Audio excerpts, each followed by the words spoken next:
tempo que eu via televisão, eu lembro, plantadores de tomate do sul jogam tomate fora. Claro que vão jogar fora o tomate, porque eles sabem que ano que vem tem mais subsídio.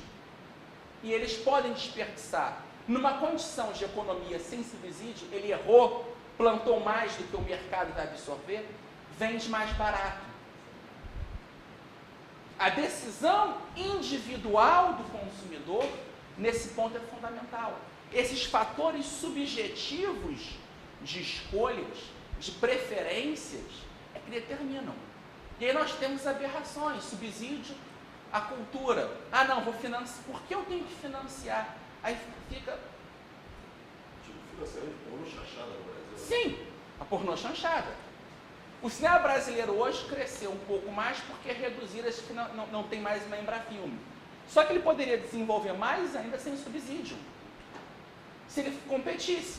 Quando o cinema nacional começou a ter que competir um pouco mais, melhorar as produções, começar a seguir o mercado internacional, podemos até criticar o conteúdo, mas aí escolhas do consumidor.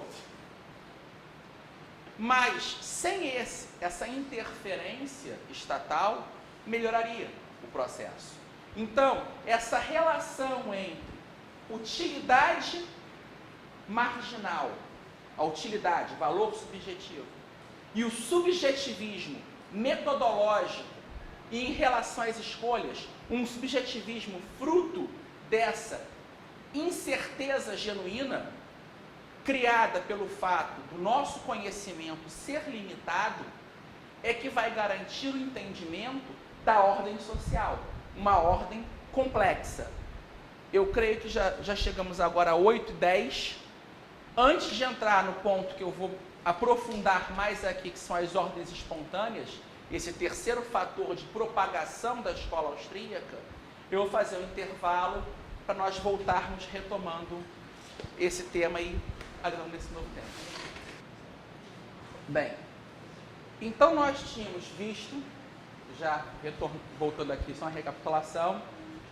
Primeiro, que a escola austríaca de economia tem um núcleo fundamental, formado por ação humana, incerteza genuína e o tempo dinâmico. Essa tríade central, ela é propagada por intermédio de 3 elementos: o valor e a utilidade marginal, o subjetivismo, que é o que forma essa incerteza genuína, e o próximo ponto é a questão das ordens espontâneas e o confronto entre ordens espontâneas e ordens dirigidas. A questão da ordem, e aí eu tomo a liberdade de sair um pouco do campo da praxeologia para discutir a ordem, porque eu acredito, até eu cheguei a falar isso ontem, estou montando uma pesquisa sobre o assunto, que a ordem seja talvez um dos conceitos mais importantes para a filosofia política. Quando eu falo aqui em ordem, e é complicado porque a palavra ordem, ao longo principalmente dos últimos 150 anos, para ser mais otimista, ou dos últimos 400 anos, para ser mais pessimista, ela sempre foi associada a uma noção de autoritarismo. E eu quero dizer, quando eu falo assim como a palavra autoridade foi confundida com autoritarismo, eu lembro aqui de um sociólogo, que eu gosto muito, Robert Mises, que ele diz que há uma diferença entre autoridade e poder. A autoridade ela é consensual, ela emana, a pessoa tem uma autoridade por ela só. Exemplo, o Biratan Iori, ele tem uma autoridade pelo que ele é, um bom professor, é uma pessoa que eu não conheço ninguém que não goste do Bira. Ele tem uma autoridade, sem ser... Não, eles podem não gostar das suas ideias, mas eles gostam do senhor como pessoa. Não, isso é... Então, se tem uma certa autoridade, tanto que foi diretor da faculdade, porque as pessoas gostam e confiam, é a pessoa correta. Então, exerce uma autoridade. E tem o poder. Na visão do Nisbet, o poder começa na medida em que acaba a autoridade. Quando a pessoa não tem mais autoridade, exemplo, um empresário numa empresa, quando ele tem autoridade sobre os funcionários, ele é respeitado pelo que ele é. Ele é um líder. Quando ele não consegue mais exercer essa autoridade, ele vai precisar de quê? Do poder. Eu sou o chefe, eu tenho dinheiro, eu pago. Então ele começa a utilizar do poder impositivo, porque ele não tem mais a autoridade espontânea. Então essa questão da ordem é o mesmo da autoridade. Ela foi sendo pervertida, essa palavra ordem. E eu cito aqui, eu vou me pautar aqui na fonte um artigo que eu escrevi há alguns anos. Eu não cito porque ele não é um artigo, digamos, de filosofia política. É uma análise de Star Wars.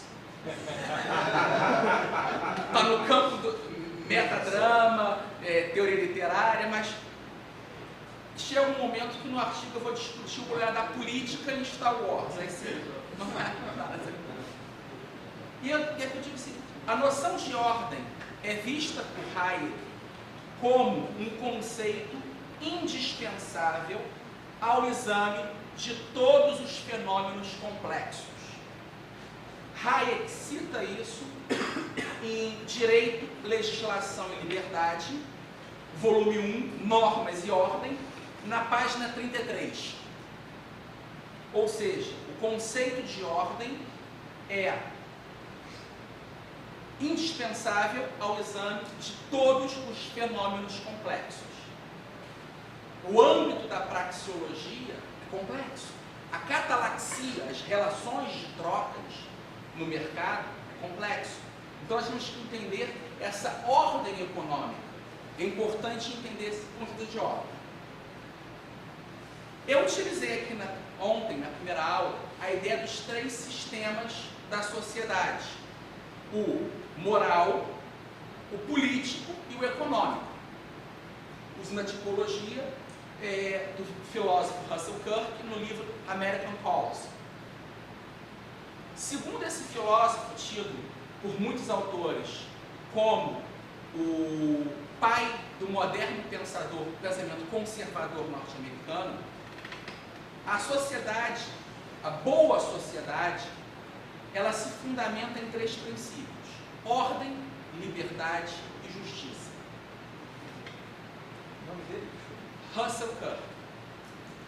Eu vou trabalhar um pouco essa concepção de ordem, discutindo aqui um pouco, principalmente, Hayek,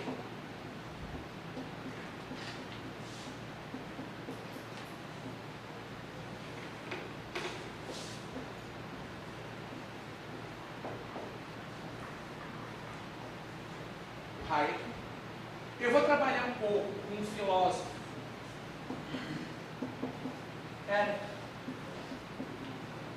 Veblen, que desenvolveu toda uma filosofia da ordem, tentando entender a ordem na história.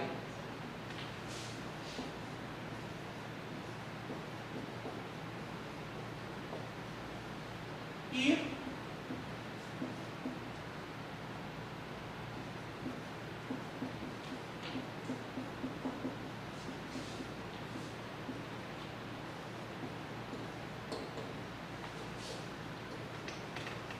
porque, ao tratar do tema da ordem, os 4 autores partem de perspectivas diferentes, mas chegam a conclusões semelhantes. A ordem, na perspectiva do Kirk, ela se torna a primeira necessidade da alma do indivíduo, ou da consciência do indivíduo, e da comunidade. Ambas precisam dessa ordem. E aí a questão do que é a ordem, lembremos, o curso de ordem é neutro. Nós temos a boa ordem e a má ordem. Diz ele,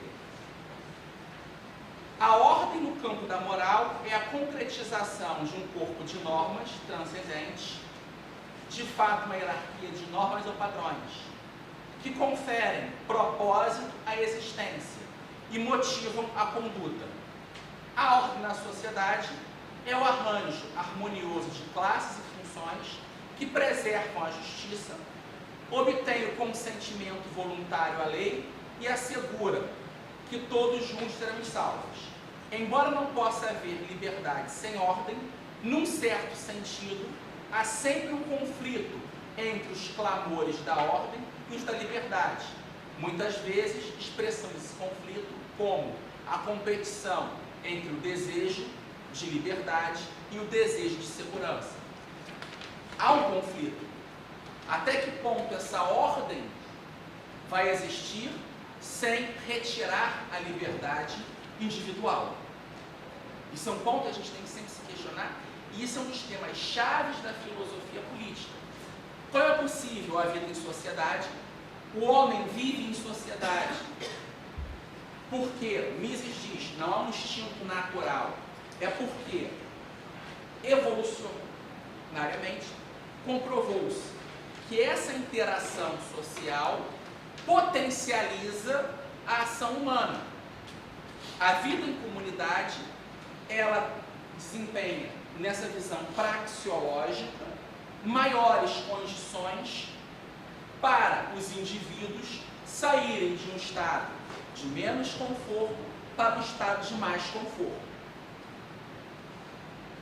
Esse conceito de ordem, aí na visão do Kirk, está ligado à tradição histórica da sociedade e sua relação com a ordem interna da pessoa.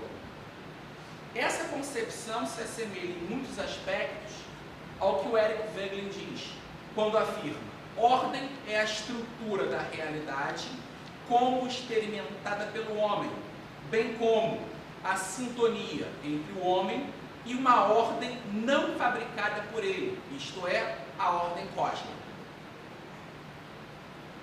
É interessante que isso é muito próximo do que o Hayek diz quando define a ordem espontânea como um cosmos.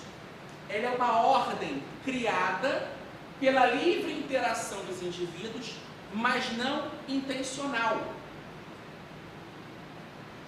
O homem, ao agir, a ação humana, a ação do homem no tempo, com limitações de conhecimento, essa livre interação acaba criando uma ordem.